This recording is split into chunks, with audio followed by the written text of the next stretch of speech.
Not everyone treats a vise with the respect that it deserves. Quite often, I find that vices have been pounded upon and hit in ways that you should never hit anything and expect it to work afterwards.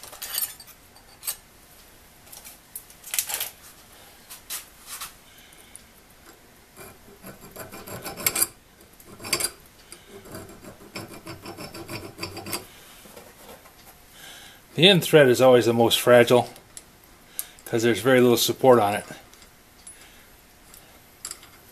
That little bit right there gets bent over awfully easy. And I found that when I make a thread, I'm better off just knocking that thread right off of there, because it seldom lasts long enough to make it worth the effort to have the extra thread. And especially in a situation like this where you're using a vise, when you get the thread out that far, it's not doing much.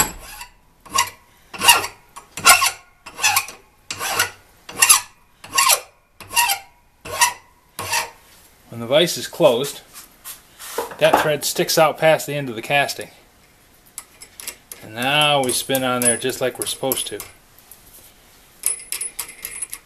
And that would be the finished part of the job if it wasn't for the fact that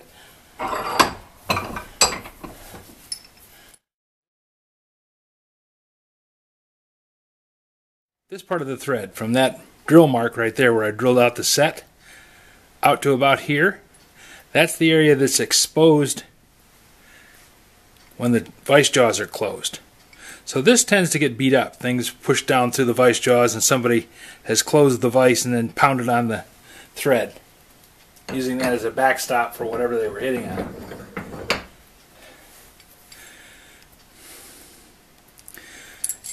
It really doesn't damage the action of the vise because that's out in the open and not really accessible, but it does make it hard for this nut to spin up where it belongs, because this nut has to come clear up here and lock this thread into the casting. So I'm going to go through and file these threads and make them back where they belong. They won't be full size because I have to remove metal. I'm not able to add metal to it using a file.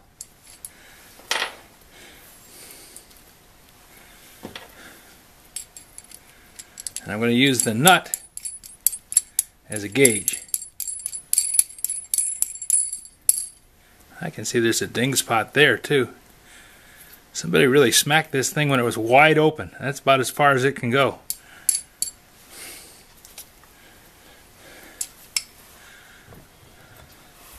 I'm using this rag to hold the thread so I don't damage it further by clamping it in the jaws. One of my projects should be to make a couple of lead plate guards for this vise jaw. That way I can clamp onto delicate things and not damage them.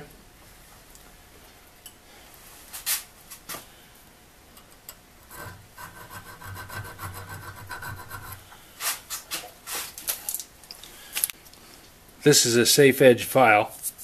It's actually, I believe, a points file, but it's going to work for doing what I want to do here.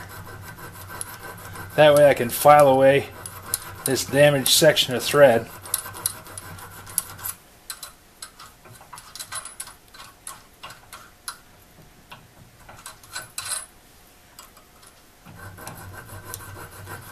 Without wearing a groove in the shaft.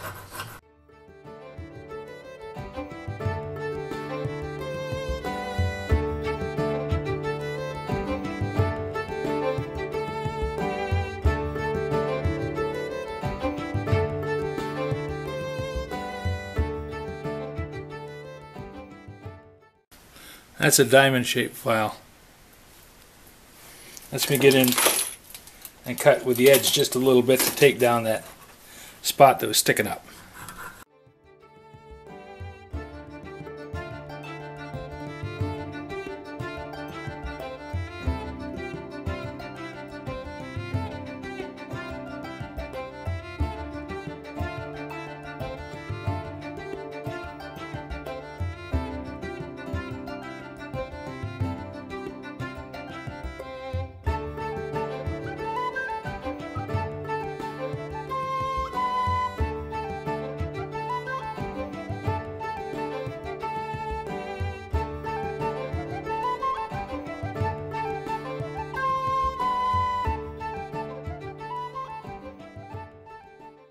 What I'm looking for is that lead thread has to pass through the gap. And this gap has been rolled shut. Must be some action of the vise as it closes, causes that part of the thread to rub against something. Once again, this piece of thread here doesn't really play a part in anything, but job's worth doing. It's worth doing well, and finding out why this is doing what it's doing, I may be able to fix the vise so that it doesn't do it ever again. Because this one has a tang, I want to have a handle on it. I don't want to jam that tang into my wrist.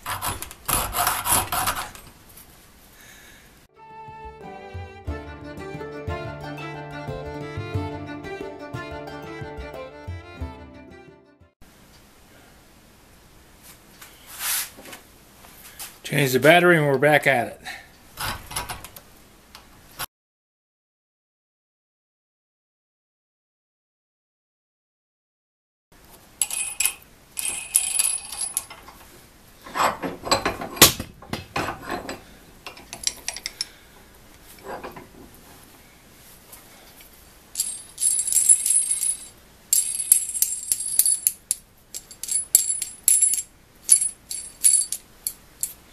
Now we're back where we belong.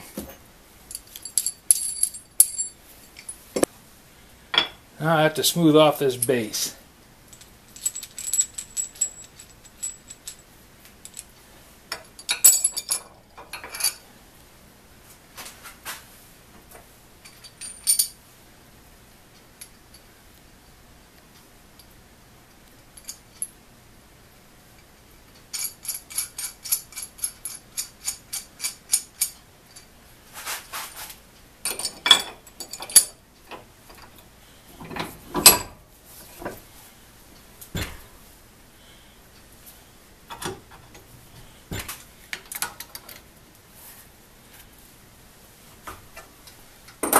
Had it flat, and then I went and painted it.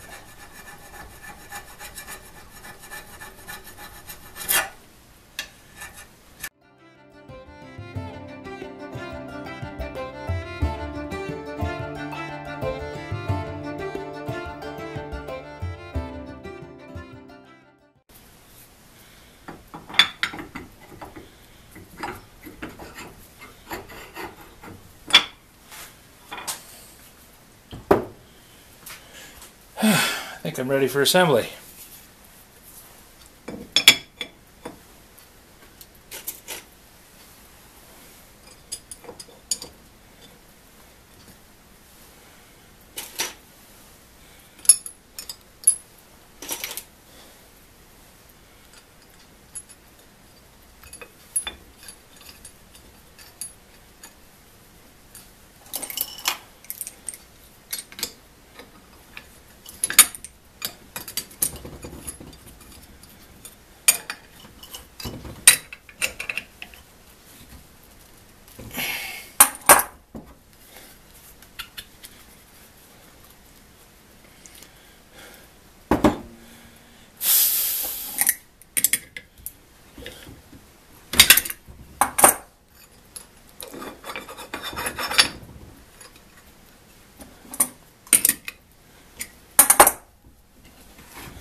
There. I'm going to take the big vise off and clear the decks to mount the Craftsman Junior vise onto the base. Then I'll do the finish work after it's mounted to the base.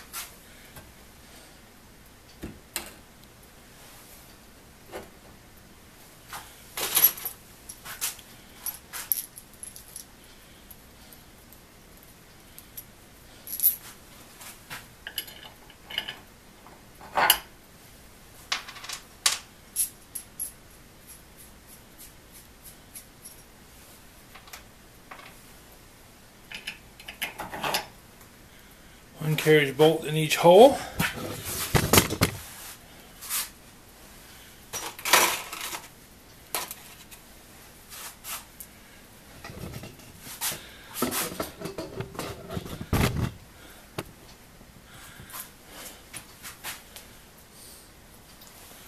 ¼ 20.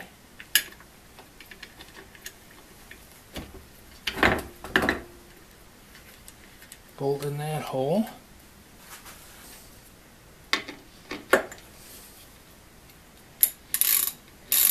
It's odd how having an audience can make you act differently than if you were working by yourself.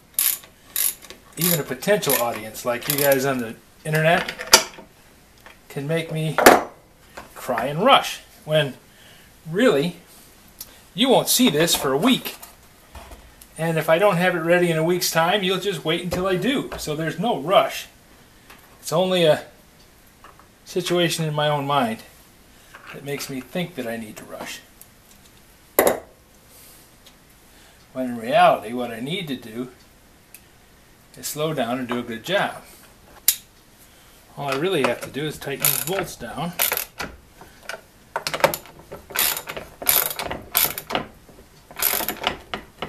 And there we go.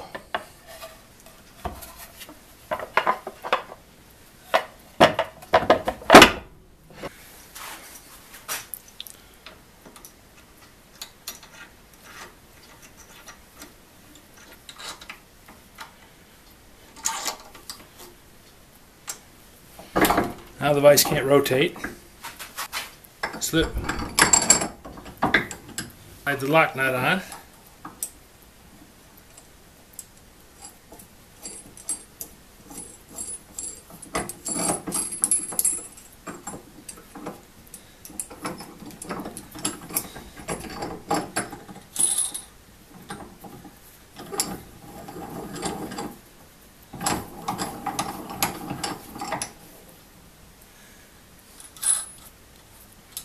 Then spin the lock nut up to the casting. This little notch in the nut is for locking this nut into place by deforming the thread into that notch. To do that, all I do is take a center punch or a prick punch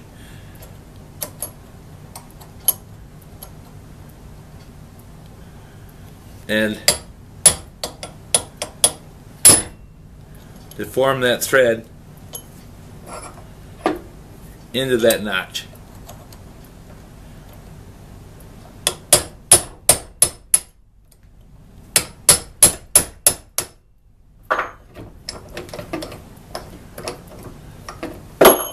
That way the nut can't swivel and it's locked in place. With a thread locked in place, the vise can open and close.